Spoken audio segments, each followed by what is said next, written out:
deuda, ¿dónde quedan esos otros elementos que lo hacen, cómo le podríamos llamar, lo hacen llamar así, de esa manera, como decía el ministro en su momento, el primer presupuesto social que recibe el país? Sí, el problema es que el presupuesto, el Estado, está en una trampa.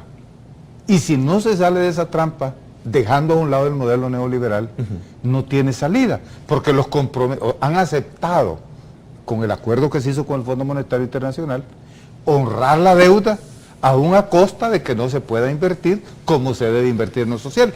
Aquí está lo que se invierte en social. En salud se debe invertir el 14%. O sea, de cada $100 que se reciba de impuestos, 14 centavos van a ser para salud, 21 van a ser para educación, 63 van a ser para pago de deuda. Esa es la relación. Aquí está para seguridad, que es otro prioritario. De cada $100 que se reciba de impuestos, 9.6 va a ser para seguridad, 63 para endeudamiento. Por eso es que, para el pago de la deuda. Por eso es que el presupuesto lleva una carga de endeudamiento adicional. Porque no tiene salida, a menos que, después vamos a ver cuál es. Yo tengo un planteamiento de por dónde hay que resolver este problema. Y el primer tema que hay que atacar es el problema de la deuda. Si no se hace una renegociación de la deuda, en serio, y nosotros seguimos pretendiendo pagar, ser solventes, nosotros no vamos a poder atender la problemática social, no vamos a poder atender la crisis. Y de hecho, mira, una cosa que se establece claramente en el presupuesto, que uno lo establece haciendo la comparación, el gasto en 1910, pero en el 2010, el gasto del presupuesto significó el 13.2 del PIB.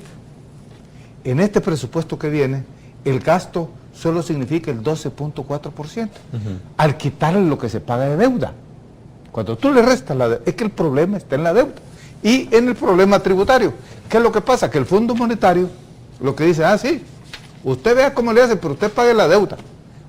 Así hizo con Argentina, no, usted, y mientras esté pagando le va a decir que usted está bien, que va a crecer y va a seguir haciendo lo mío, pero cuando ya no se pueda, ahí va a venir el golpe serio. ¿Qué es lo que ha pasado? La historia del Fondo Monetario Internacional en el mundo es que donde el fondo participa, los países se quiebran. Sí, y el fondo ya iba para afuera, no sé cómo que lo recuperaron de nuevo. Allá los europeos lo han recuperado y ahí están ahora con el problema, ¿va?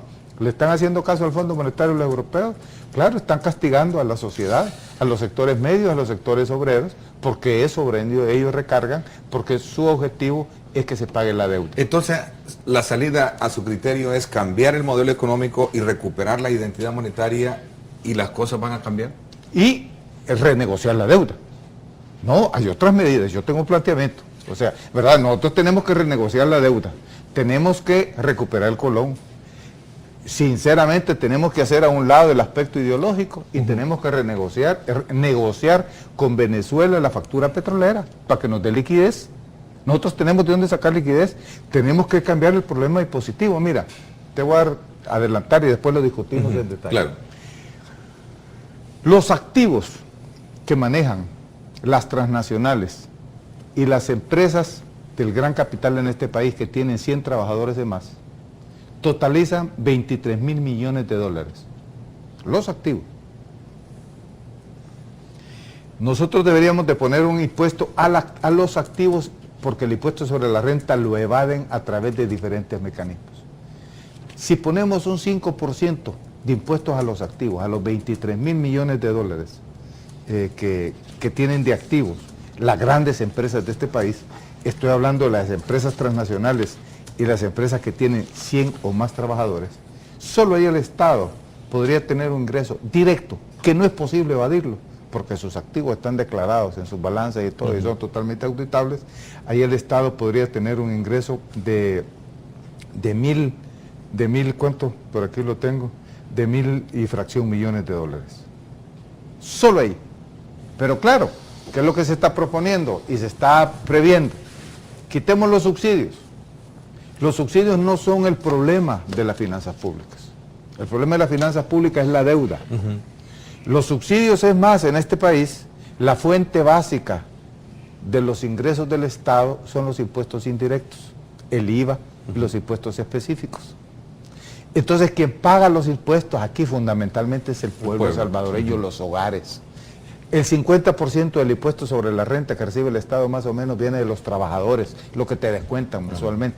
Entonces, cuando se dice que se subsidia el gas o se subsidia la gasolina, realmente lo que está haciendo es devolviéndole parte de los impuestos que el pueblo paga.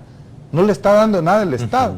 Entonces, cuando se los quitas, lo que hace es que le dices, mire, le quito el subsidio porque mejor voy a pagar la deuda. Le estás incrementando realmente el costo fiscal. Y estas son condiciones. Y eso no resuelve. Y esas son condiciones del Fondo Monetario. O sea, coincide entonces su discurso curiosamente con la posición que en algún momento han tenido diputados como por ejemplo Carmen Elena Calderón de Escalón, que decía que este nuevo presupuesto está prácticamente atado a lo que podría ser ya inminentemente un paquetazo fiscal y también a la eliminación de subsidios, en este caso el más próximo, que es el gas licuado. Pues sí, pero es que ellos dejaron esto así, es que Carmen Elena Calderón no tiene cara con qué hablar. Si es la responsable de esto, Arena ha dejado a este gobierno totalmente embaucado. Lo dejó con el acuerdo del Fondo Monetario. El error que cometió este gobierno es haber aceptado, cuando Saca iba para afuera, aprobarle una serie de préstamos para que desapareciera la presidencia como que no había pasado nada, que se endeudó el país con 2.500 millones de dólares, Saca se fue tranquilo para su casa y le quedó el problema a este gobierno. Por eso es que el gobierno tiene que reflexionar seriamente, hay que hacer una reflexión de país y tenemos que salirnos de la trampa en que nos encontramos y pensar en el país y pensar en nuestro pueblo y resolver y no seguir con el principismo que hay que pagar. Es más, yo te digo una cosa, en la situación que hay financiera en el mundo, yo creo que el país tiene la posibilidad por las condiciones graves que tiene. O sea, ¿quién te va a aceptar que un país el 63% de sus impuestos vaya para pagar la deuda? Yo creo que el gobierno con responsabilidad ya debería de empezar a decir a los organismos internacionales, señores, esto tenemos que resolverlo, nosotros no podemos. Correa lo hizo en Ecuador, dijo, señores, miren, discúlpenme, los argentinos lo tuvieron que llegar a hacer, no podían seguir pagando porque significaba seguir endeudando al Estado, porque mira, aquí lo que viene entonces después, ¿qué va a hacer? ¿Quieren subir la tasa fiscal? ¿A quién se la van a subir? ¿Van a subir el IVA? Porque la economía, el crecimiento de la economía está complicado. Yo creo que es un tema que podemos discutir. El crecimiento de la economía no es una cosa fácil en la situación de crisis. Estados Unidos no está en una perspectiva de crecimiento, está en una de decrecimiento. O sea, lo que habían dicho no es, están y todas las economías europeas. Yo tengo un análisis detallado. 2.5 a su criterio como lo plantea el Muy ministro de Hacienda. No veo de dónde. Es más, hay varios elementos. Está sustentado en el crecimiento de los gringos. Eso no es así.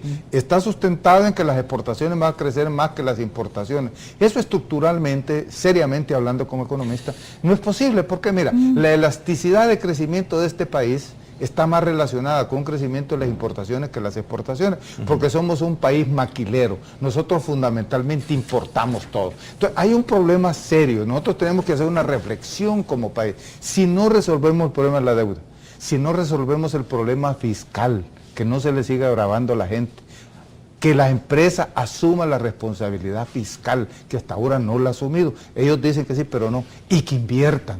Mira, la tasa de inversión que está ahí en el presupuesto, pues si es que no puede más, ese presupuesto no da para más, mientras tú tengas que seguir pagando la deuda que tienes que pagar.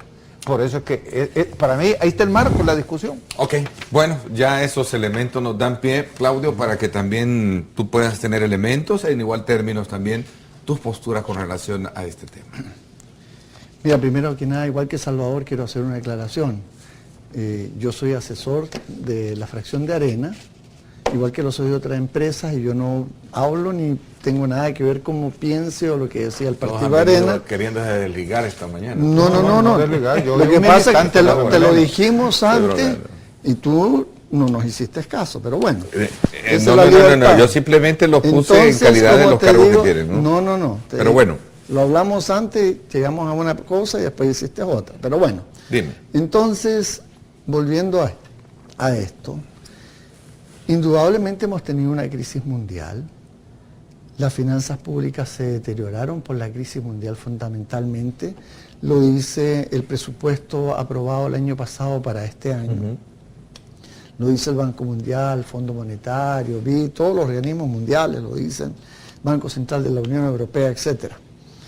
Entonces, no es solamente la crisis del neoliberalismo, porque en Europa no había neoliberalismo, es más socialdemocracia, y han tenido una crisis extraordinaria.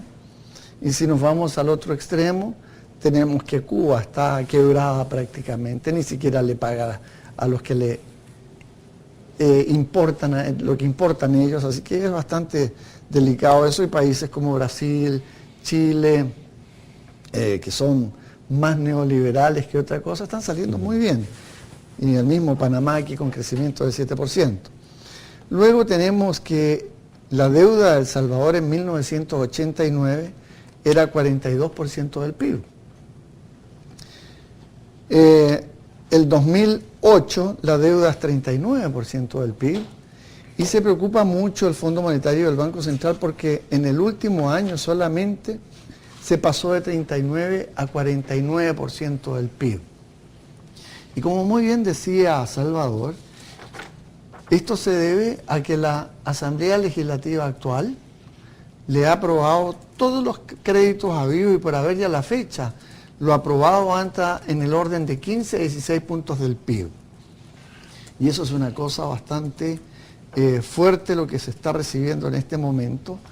Y coincidimos que el problema que estamos viviendo en este momento es que en el último año y lo que viene, este gobierno ha endeudado al país en forma casi entrando a niveles catastróficos.